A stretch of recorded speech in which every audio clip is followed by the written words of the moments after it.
Vamos a empezar con la intentio autoris. Y vamos a decir que nosotros, para descubrir el texto sagrado, necesitamos conocer la mente del autor del texto. Entonces, vamos a conocer la mens auctoris, la mente del autor. Pero la Sagrada Escritura, ¿cuántos autores tiene?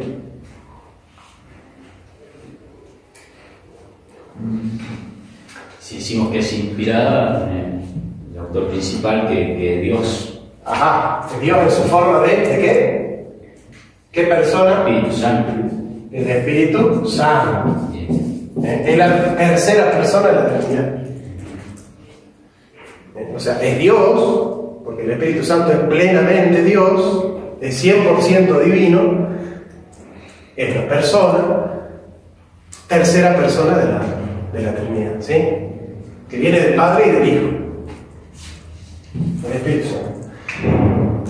¿Y las cartas de Pablo tienen la autoría del Espíritu Santo? Sí, pero también ¿de quién? Bueno, la carta de Pablo, ¿de quién tiene como autor? A Pablo. ¿Y qué porcentaje de la carta de Pablo es del Espíritu Santo y qué porcentaje de Pablo?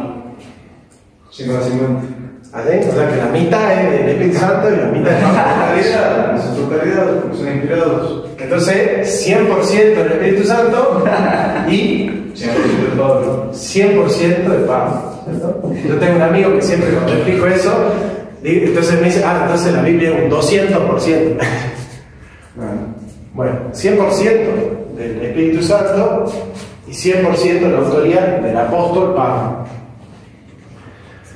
Bien. Al texto sagrado, a la Sagrada Escritura, el contexto y la formación de Pablo le aporta unidad a toda la Biblia o es algo que le añade una particularidad, una diversidad con respecto al mensaje central de la Biblia. El contexto, la formación cultural, la formación intelectual de Pablo le aporta unidad a toda la Biblia o es un elemento que le aporta diversidad, particularidad. Yo creo que la une y la complementa, me parece. ¿Y cómo puede Pablo, con su formación filosófica, unirse con David, que era rey, con Salomón, que era rey, con Samuel, que era profeta, con Moisés? ¿Cómo puede ser el elemento de la formación personal de Pablo, ser un elemento de unificación de toda la Biblia?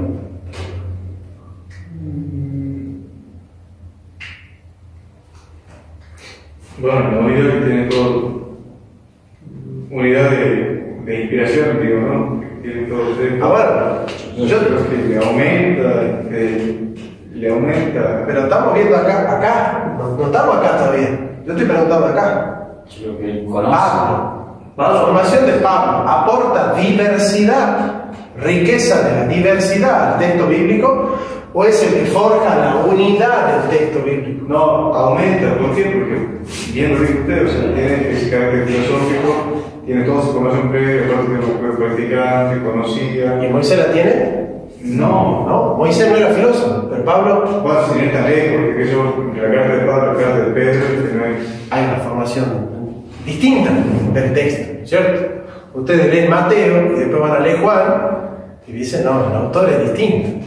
uno más profundo, el otro más. El autor tiene una formación distinta, claro. No es lo mismo Marcos que Lucas. Lucas tiene un griego mucho más exquisito, un griego ático. En cambio, Marcos escribe en un idioma jónico, así, del vulgo, de los campesinos, los griegos de los campesinos. Entonces, vuelvo a preguntar, la formación de Pablo, que es el verdadero autor, porque no el único, el verdadero autor de la Sagrada Escritura, ¿le aporta diversidad o le aporta unidad al texto bíblico? Le aporta diversidad. Le aporta diversidad. El que une todo el espíritu. Pero el Espíritu Santo es el que a todos los autores de la Biblia le aporta unidad. Unidad. Porque el Espíritu Santo no cambia. El Espíritu Santo no va evolucionando en la historia. El que evoluciona en la historia es el autor humano. Es el que sufre cambios en la historia, es el que va mutando, el que va a comprender a Dios y el divino, digamos, no es lo mismo Abraham. ¿Quién sabía más de Dios, Moisés o Abraham? Y en su momento, yo creo que los dos. ¿Quién sabe más? Moisés. Moisés. ¿Por qué? Porque Abraham no conoció el nombre de Dios. ¿Saben que la Biblia dice así? Que Abraham no conoció en cuanto a su nombre a Dios. Pero Moisés, claro, Moisés sí lo conoció el nombre de Dios. Fue revelado el nombre de Dios a Moisés. ¿Y quién sabía más de Dios? ¿El profeta Juan el Bautista o Moisés?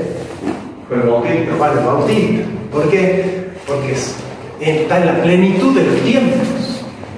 Está en la plenitud de los tiempos, donde ya está el cumplimiento de la promesa. Juan puede tener capacidad de ser encarnado. Claro. Entonces ustedes van a ver cómo en la comprensión de la Sagrada Escritura hay una progresividad. ¿Estamos de acuerdo? Bien. ¿Sí o no? Claro. Es más, muchos teólogos católicos hoy saben más de la Sagrada Escritura que el mismo Pablo. Porque hay una progresividad.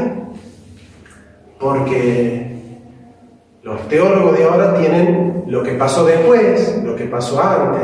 Pueden estudiar muchos otros textos para comparar. Josefo, Suetonio, Tácito, Plinio, ¿no? Entonces hay una comprensión mayor. Yo no estoy diciendo que sepan más de Dios en el sentido de que tengan una relación más profunda, sino de que conocen más de teología, saben más de la teología cristiana. Eso es como un camino se ha recorrido. Claro, nosotros tenemos una ventaja y es que ya nosotros hemos pasado por San Agustín, por Santo Tomás, por los padres. ¿Y eso es una ventaja o no? Sí, ya se nos mandó pensando. Es una ventaja, porque ya no empezamos de cero. Ya no empezamos de cero. Bien.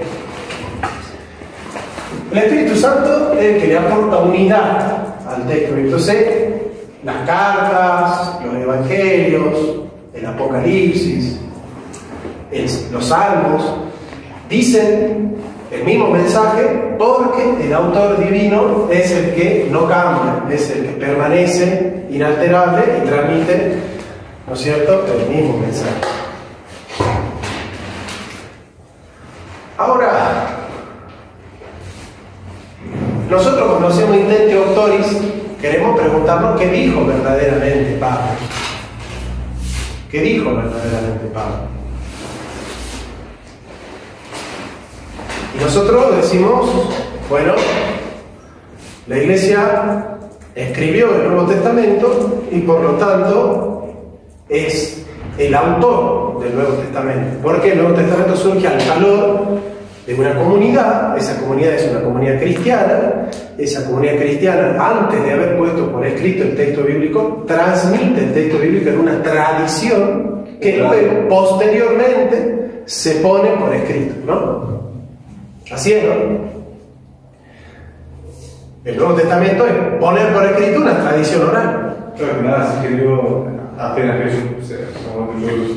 No había un relator, un cronista que estaba escribiendo ahí en vivo lo que estaba pasando, ¿cierto? ¿No? De una comunidad que después de 50, 70 años, de 100 años, decide poner por escrito lo que ha vivido la comunidad de fe con Jesucristo.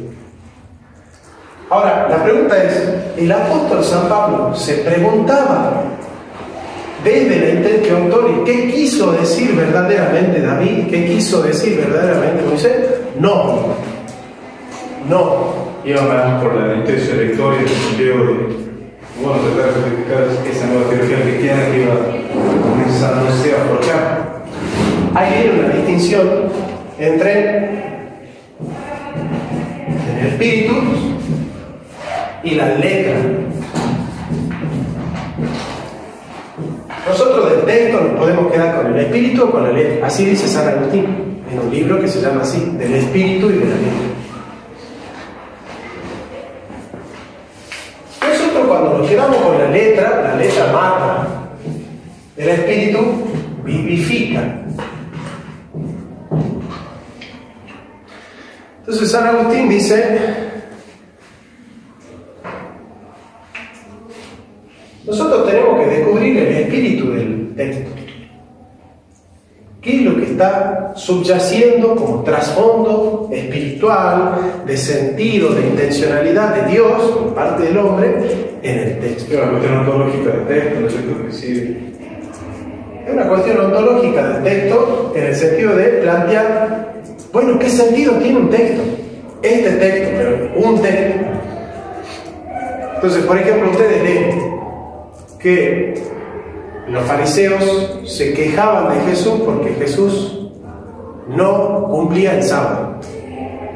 ¿Por qué? Porque Jesús en el sábado hacía milagros. ¿Y qué decían los fariseos? No está cumpliendo ¿qué cosa? La ley, la litera. No está cumpliendo la litera. Bien, vamos a sumar un punto. Julio está participando, está haciendo mérito, ¿no? Se lo ve con ganas ahí. ¿No? Bien, bien. Claro, la letra dice el sábado no hay que hacer nada. Pero el espíritu, ¿qué dice? ¿Qué dice Jesús? El hombre no fue hecho para la ley. La ley Sábado fue hecho por el hombre. fue hecha para el hombre. ¿Qué principio? Ahí hay un principio. ¿Cuál es el principio? Que Dios está pensando en el hombre. Ha hecho la ley pensando en el hombre. No que ha hecho al hombre pensando en la ley. ¿Se dan cuenta? O sea que la ley tiene que hacerse pensando en el hombre. Y si se usa la ley para justificar que en algún momento no se tiene que pensar en el hombre, se está cayendo en la letra. ¿Y la letra? Mata. ¿Ah? Siempre que alguien usando la Biblia quiera atentar en contra del hombre y decir no, que la Biblia justifica que hay que matar, que la Biblia justifica que hay que mentir, que hay que robar, que hay que oprimir, que hay que dominar, que hay que controlar, que hay que someter, ¿qué? ¿Se está usando? La letra. Pero si hay como malas intenciones de todo, digamos. Una mala intención de todo.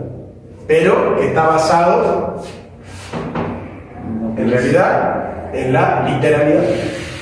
La letra dice así: no trabajará el sábado, pero está ayudando al hombre. No, pero no podía ayudar al hombre. ¿Y para qué se hizo el sábado? ¿Para que el hombre no ayude al hombre o para que el hombre tenga un momento para descansar y renovar su fuerza y meditar y pensar en Dios? ¿Para qué se hizo el sábado?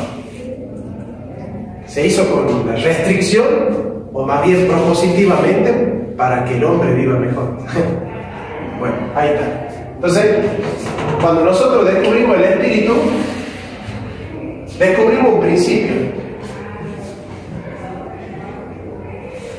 Scriptura ea ipsa interpretes.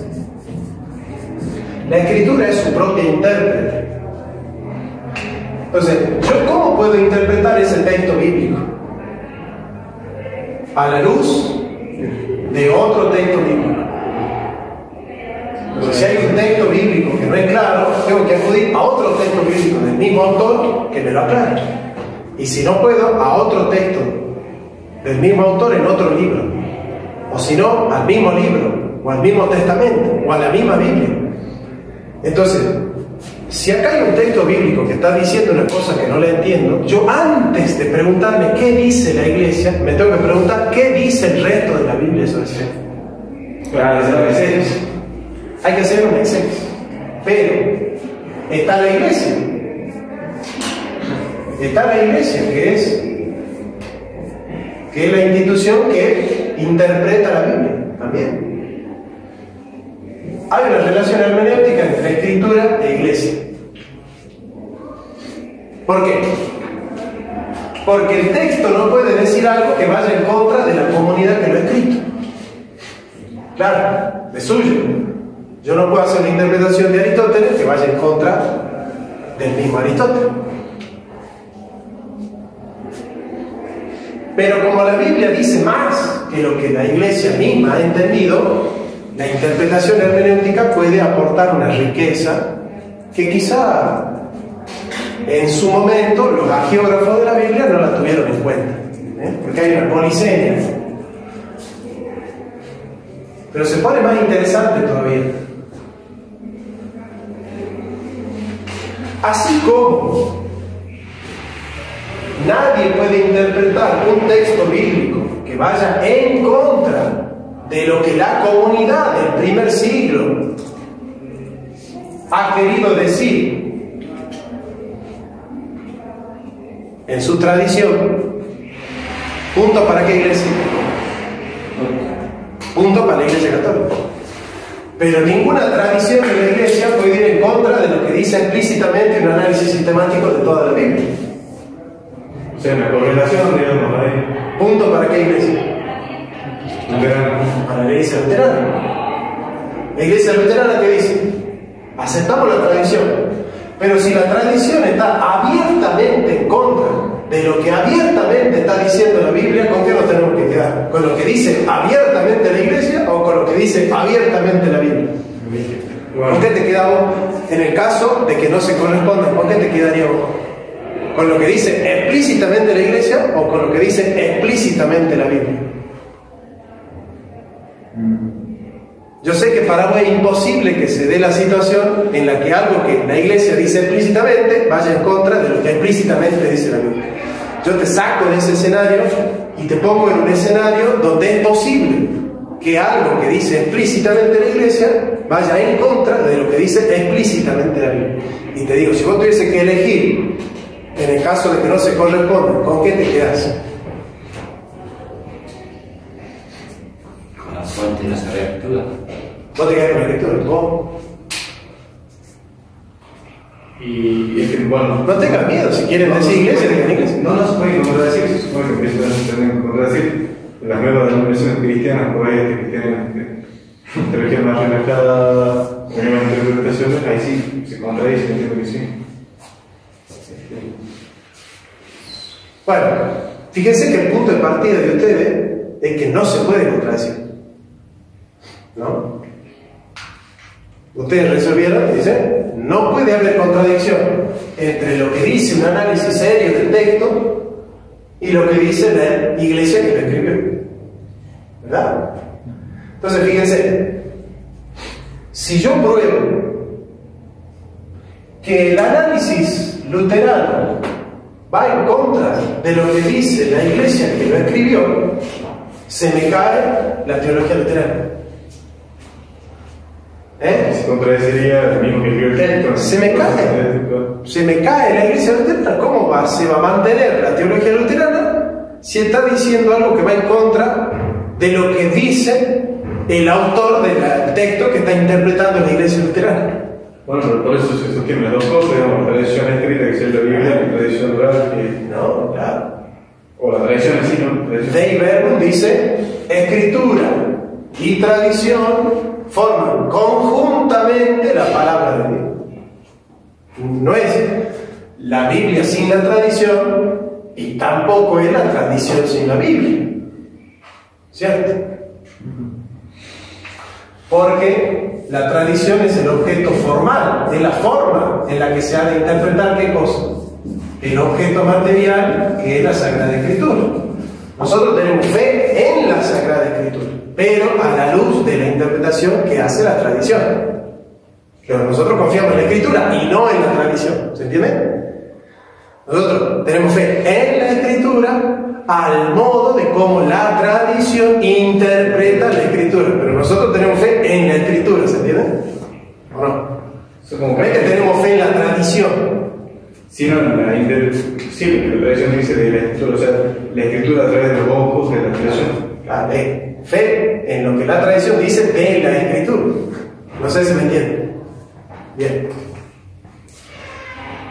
Ahora, para sostener la teología luterana yo necesito ¿qué cosa? Interpretar sistemáticamente la Biblia y hacer intenti auctoris. Ahora, intenti auctoris de Pablo para atrás es entender la teología judía. Porque Pablo era judío y el contexto del Nuevo Testamento es una teología judía. ¿Y han escrito y han pensado en esa cultura?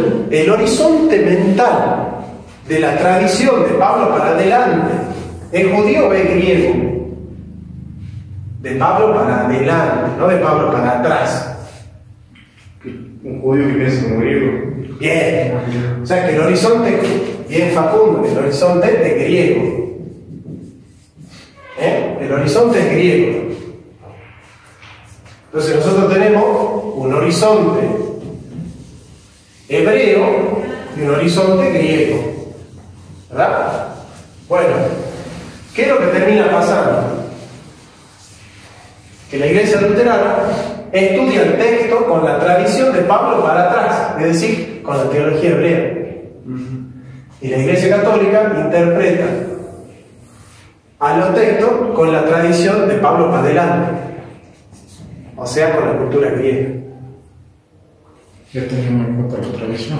La teología católica es teología de cultura griega, que tiene mucho de hebreo porque están leyendo un texto hebreo, pero los conceptos y la cultura y la forma es el poder imperial romano, el derecho romano y la cultura griega.